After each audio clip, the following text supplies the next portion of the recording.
Hello, and welcome back to another episode of Love It or Shove It, where we talk about love, relationships, and everything what might be interested for you. And if this is the first time you are tuning in, hello, my name is Irina Portnova. I call myself Manifestation Star because I help you consciously manifest your best love and best relationships. And I'm here today with Bruno Gill. Bruno, can you say a couple of words about yourself? Absolutely. So, obviously, as you know, I'm the co-host of this talk show. For everybody who's watching this for the first time or been watching here for a couple times, I'm a self-love coach myself. So, I'll basically help you become more confident, annihilating any fears you might have. Obviously, it's a journey that we do. You can't have a session and just like heal yourself all in one go. It's a journey that you take together. And the best thing is you're not doing it alone, anyways. So I help you with your confidence. I help you with your self love, but mainly with your confidence. And that's everything that we need to succeed in the world a lot of times, sometimes. Mm-hmm. All right. So let's talk about today's topic. I really like it when we take some segments and just, like do these micro talks on big topics because we are also learning in between, right?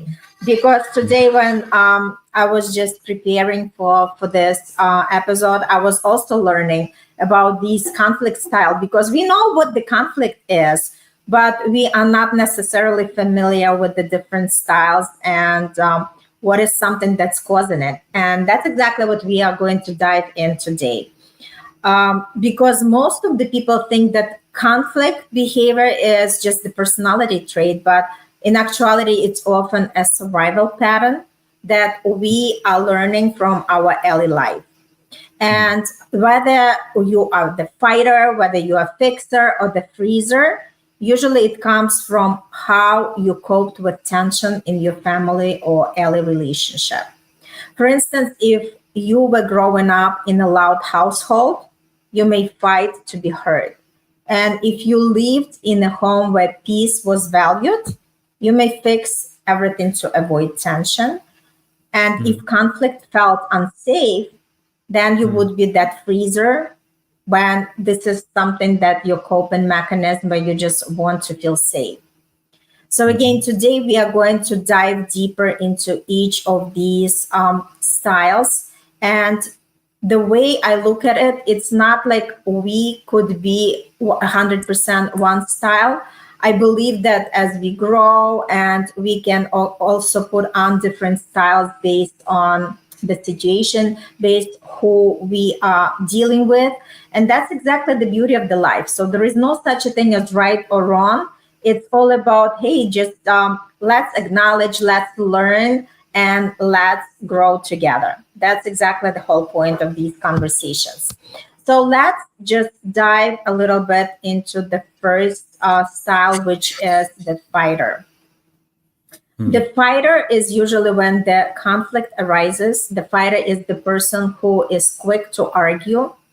They want to prove their point and push until resolution. They have the good qualities, right? Because each style has its good, like its light and its shadow. So the good side is the strengths, which is they are very directive. They are very direct. But the challenge presents when you can feel that the person is more aggressive or overwhelmed. So let's just start from this fighter. Bruno, what is your thought on that? I mean, I have a lot of that on me actually. Not as much now. I try to fix my problems in other ways now, other than just like fighting. I used to fix my problems back in the day, not in a relationship, obviously, but I used to a lot of times fix my problems with fighting. I Mm-hmm. just get, um, but obviously not anymore. I kind of growing up as well, so the if you grow up the right way and you end up being around the right people, thanks to that, and you end up having good influences in your life, people will eventually pick up on your behaviors. If they care enough about you, they will kind of tell you like, is that's not really the best way for you to fix your problems, like there's other ways to fix it, maybe talking about them, communicating them properly, so forth and so forth. But it's like I don't really believe whatever conflict style you have, not everything about it is bad, right? Because Mm-hmm. at some you need some of that aggression, but you don't need that aggression to hurt people. You need that aggression to make a point and to stand up for yourself when you need to, right? Right. And so if you can make a stand and you can make a point about something that's important enough for you, and you can put your aggression towards there without being offensive or like judging, you'll go a long way because passion sells, and so does desire. You know, and when you make something important enough for you and you're able to put it out there in the world in a healthy way, trust me, like that goes a long way in friendships, that goes a long way in relationships, that goes a long way in everything. Yeah. Mm-hmm. Mm-hmm. So, what do you think? Is there a correlation or connection between the way we are raised and the way we are showing up in this world? Totally, of course, absolutely. That's basically, people live that frequency. Most people never change that frequency.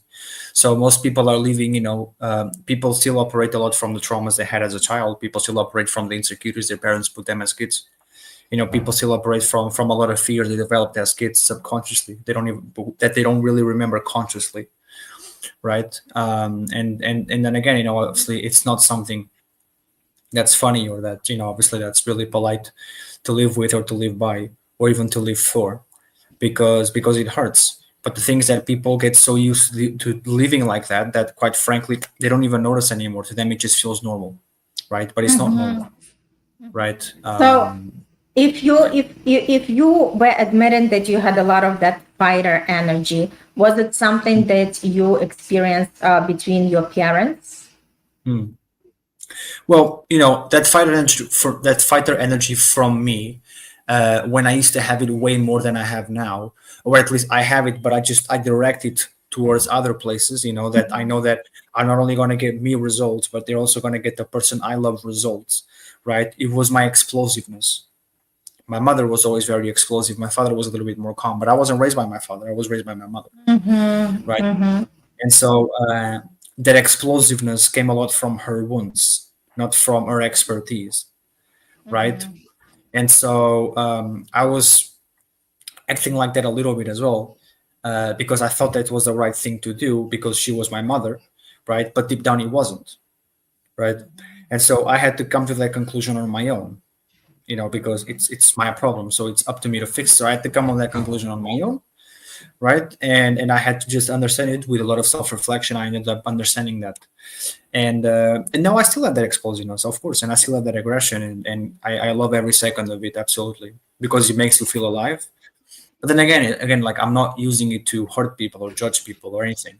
I love it because it makes me stand up for who I am, and when I want to make a point, I'll make that point. Simple. That's it. Yeah, Uh, I'm just smiling because we just had that, little bit of explosiveness just before common life. yeah, yeah, yeah, Um, yeah, yeah. that is interesting, but like it's all about how we can transmute that energy into something that is more, is more favorable and something that gives us more benefits, right, than hurting us. And Right. Bruno, you know what? When I was raised up, like I never heard that my dad was raising his voice on my mom. The only Mm, thing, my mom would be the one, right, from time to time. But again, let's talk about fixer and freezer because I feel like I'm more the mix of these two. So mm, the fixer is the one who wants the harmony. They soothe over disagreements, often mm, take responsibility even when it's not their fault. mm, And the strength to be that in that fixer energy is the empathy. But again, the mm, challenge is that they feel more self-abandoned and they feel resented. So idea is mm, that there is always something good and something bad in each of these styles, right? So it's all about just like really tuning in and understanding what each style is all about. And again, like we can be at different times at different styles, right? But obviously there is still something that shows up more in us, and as we are going through the life, it's also there to change because we are changing ourselves. And Mm. the freezer is the one who just shuts down or avoids the conversation or emotionally withdraws. So Mm. the strengths of that conflict style is that it creates the space. Mm. But the challenge is that it leaves the other partner feeling ignored or unloved. Bruno, do you remember these kind of things that we had when we would have some misunderstanding on the text, right? And then you would go into your fighter mode, and then I would just, just completely go into that freezer mode. Yeah, I had a little And phase there. Yeah. yes, and it's interesting because like from each of like if you look at everybody's side, it feels like it's all right because everybody has their own explanation of why they're acting the way that they're acting, right? For me, because Yeah. I don't like the conflict period because I'm a very peaceful Mm. person. And at the same Mm. token, it's just like like I love to leave the problem as is, kind of to shift that energy, right? I do not want to entertain something that doesn't serve me. I don't want to stay in Mm. that energy. I'd rather focus myself on something that is life giving rather than Mm. stressing me out. So yeah, it could be in the fact of the avoidance, but at the same time, I guess it was also like the coping mechanism for me, that like I do not want to go into that darkness and feeling bad and go through the emotional roller coaster.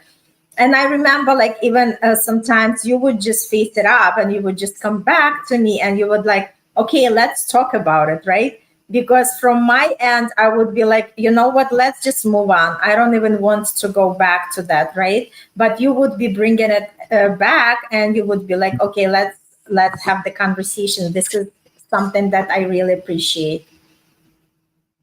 Did you want to add something? Yeah. Mm-hmm. Yeah. Sure. Absolutely. No, I have a lot, a lot of things coming to me, or let's say in this case, coming for me. So for example, a lot of times for people who fix or freeze, I feel like between being a fighter, a fixer, or a freezer, the freezer is the. I feel like it's the worst situation to be in because this is not about saying something, because you can be saying something and it's totally out of the blue, like it's bullshit, really, like doesn't make any sense, has nothing to do with the conversation, talking just for talking, so you're not quiet and you don't admit, you don't take accountability. That's might as well stay silent, right? um when you're fixing, you bring harmony. When you're fighting, you bring the aggression. But then again, if you're able to transmute that energy between wanting to hurt that person as much as you feel hurt as well without projecting, and you're able to just make your point without being judgy, fantastic, right? But Mm-hmm. being a free is nothing. You neither fix or you fight. You're not doing anything. You just freeze. You just froze, right? And that's bad because that's a bit bad because it reveals a sense of impotency. You know, it reveals your powerless, impotent side that people can very easily take advantage of. You know, and so people freeze because they panic. You know, because they don't know what to do, and they get so nervous that their body just shuts down completely, right? And it's in those cases, like, you gotta know how to deal with yourself. First of all, one of the best ways for you to deal with yourself is like for you to try and not get into that argument in the first place. Is for you to try and talk with your partner that you don't like certain things, Mm-hmm. but mostly like leave the situation that you're in, you know? Because if a person, for example, keeps putting you in the same emotion on and on and on and on again, after you tell the person multiple times, that person is not listening to you. That person, a person who tells you, "I know I shouldn't be doing this, but I can control myself." I mean, how's that your fault? How is it your fault that they can control themselves? They can control themselves because they're in a freeze. Period.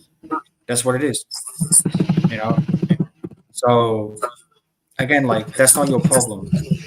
Your problem is the same thing as your blessing. It's the same thing as your solution, which is yourself, right? And it doesn't matter if it's your father, your mother, your grandparents. It doesn't matter. It doesn't matter who it is. And this goes for every single culture as well. And I know I do not know what it is like to be a part of a certain religion. I don't know what it is like to be a part of a certain culture I wasn't brought up in. But this is bigger than that. This is about your well-being, right? And if your well-being is not above every single one of those things, then quite frankly, you don't love yourself enough. Simple. Period. Because other people have done it. Why wouldn't you?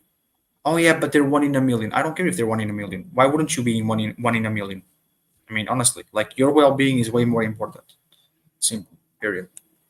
Okay, let's move on. We have a couple of more points. So now let's dissect and talk more about what happens when different conflict styles collide in a relationship. Because as we were identifying, you are more of the fighter, I'm more of the fixer and freezer. Mm, So opposite styles can trigger each other's defenses mm, because a fighter with the freezer creates a push-pull dynamic because one gets louder and the other gets quieter. mm, When there are two fixers, they may avoid conflict altogether, leaving mm, the issues unresolved. And when we have two fighters together, they may escalate quickly, while two freezers may disconnect, right? So again, absolutely. it's interesting just to kind of, like reflect and observe how each of these styles and their dynamic and what can be done differently to have different outcome. For instance, when the fixer apologizes quickly to keep peace, but the Mm, fighter feels unheard because the real issue isn't discussed, mm, both walk away frustrated. So there is like a good tool that I can offer is pause mid conflict and name mm, what's happening. For instance, mm, one person can say, "I'm shutting down right now," right? That would be mm, from the fixer. Or mm, I notice I'm trying to fix this instead of hearing you. So mm, the idea is when we just pause and recognize what's going on in the process, right? And naming the style, it interrupts that cycle right at that moment. mm, And a great way to shift from reactivity into healthy conscious responses, because again, when we are in the conflict, what happens? It's our reaction, right? Our coping mechanism, our nervous system just connects with something that is safe for us. mm, So, for instance, reactivity is always on the autopilot.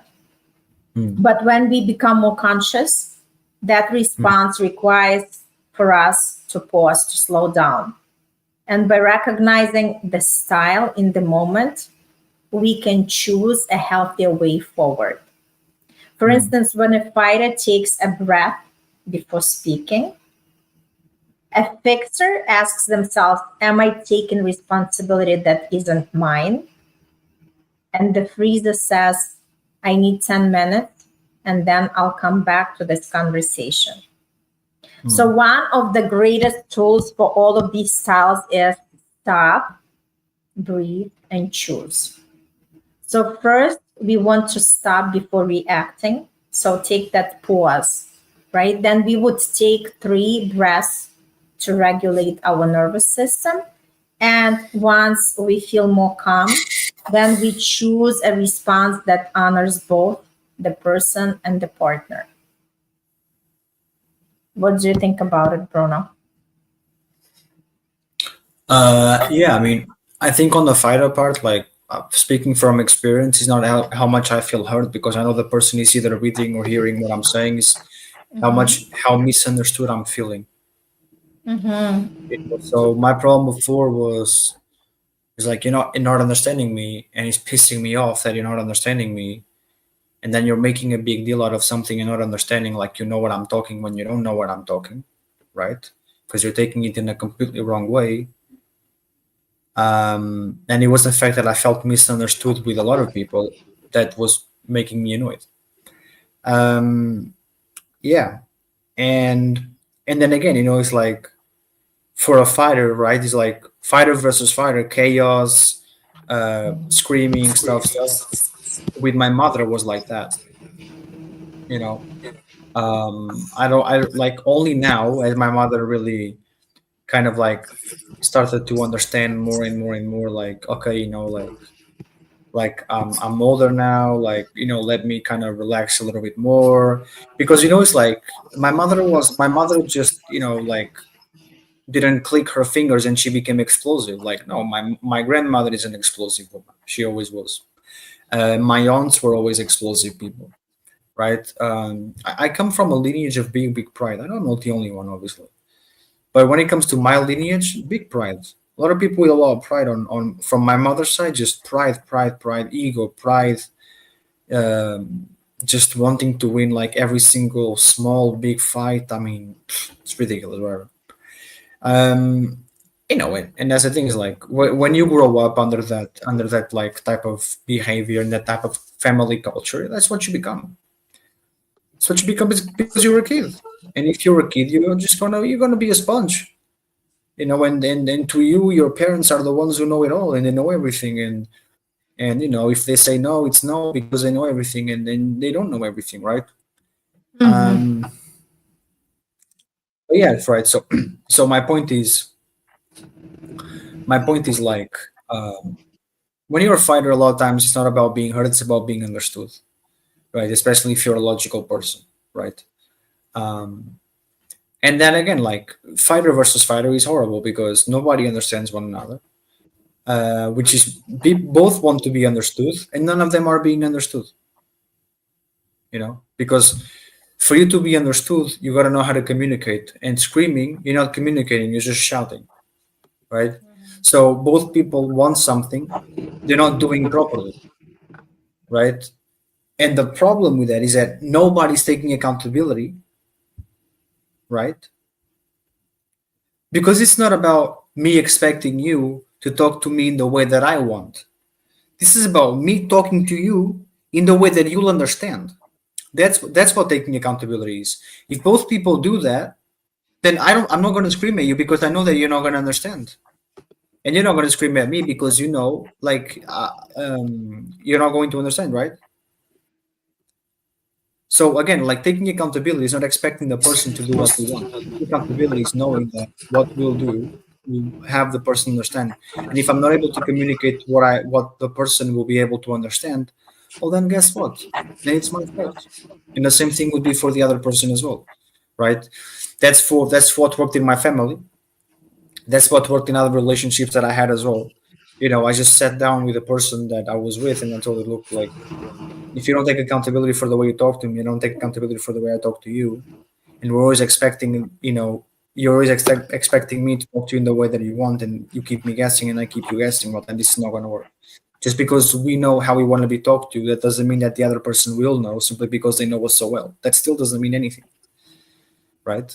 So in my eyes, like, do not let your assumptions manipulate you into believing something that is just not accurate at all. Okay, don't even make assumptions at all.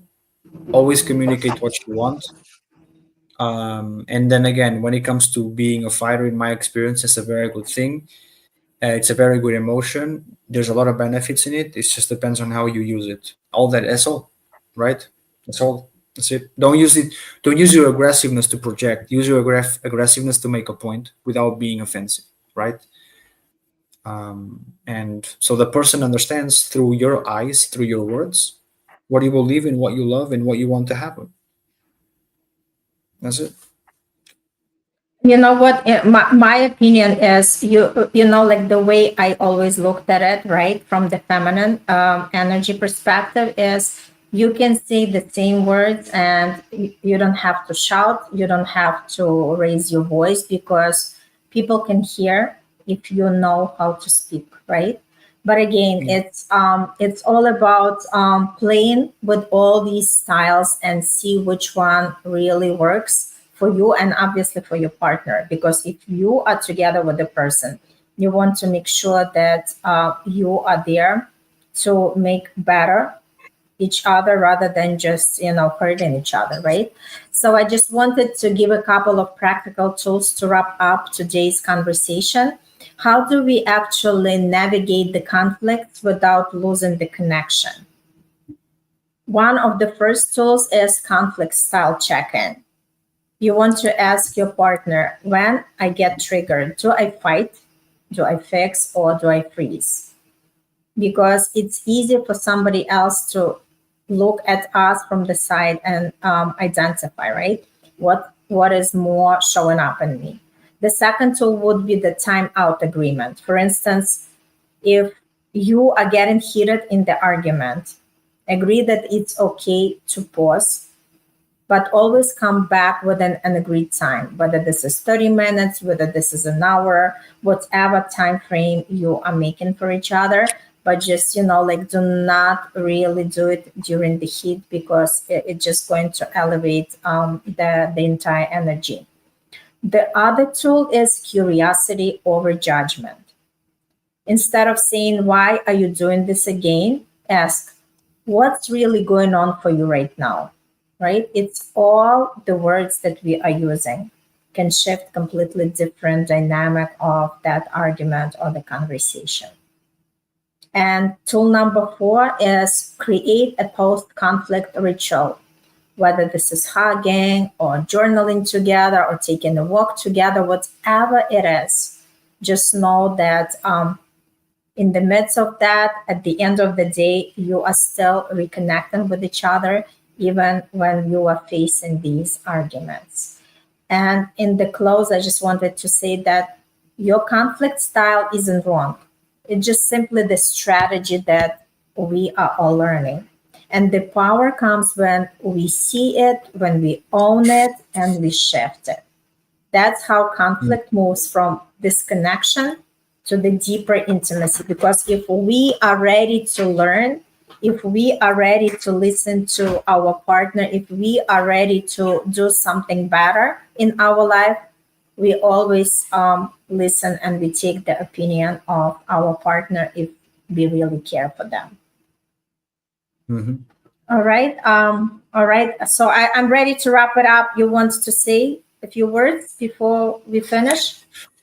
Not really. I mean, I think we said it all. Really, been here for 27 Mhm. minutes. Honestly, 20. All right. Yeah, I think honestly, I think we said it all. I think you had, yeah, I think you had very good points. I think I had very good points as well. But if anybody has anything to say on the comment section, like feel free to add your Yes, part. And absolutely. even better if you can, maybe tell a story about what happened with you. We'd love to hear that. Yes, Love to read that. absolutely. Yep. So thank you everybody listening and tuning in with us. Thank you, Bruno, for this conversation. And we'll come back with new episode, but we would love to know what is something that's coming for you. Because again, the more we learn about who we are, the more we know what styles where come to us when we are in the conflict, the better we can have the strategy to use the tools that help us to stay calm, to stay grounded, and not losing ourselves and not losing our partner in that conversations. All right, everybody, have a beautiful day, and we'll see you on the next episode.